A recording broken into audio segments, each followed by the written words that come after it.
নিজে না খেয়ে অন্যের মুখে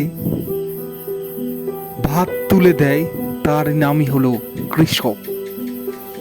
যাদের কপালের বিন্দু বিন্দু ঘামেই তৈরি হয় এক প্লেট ভাত।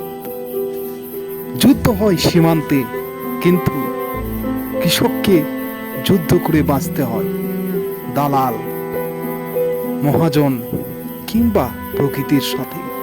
প্রকৃতির নিষ্ঠুরতার কাছে কৃষকেরা মাঝে মাঝে হার মেনে যায়।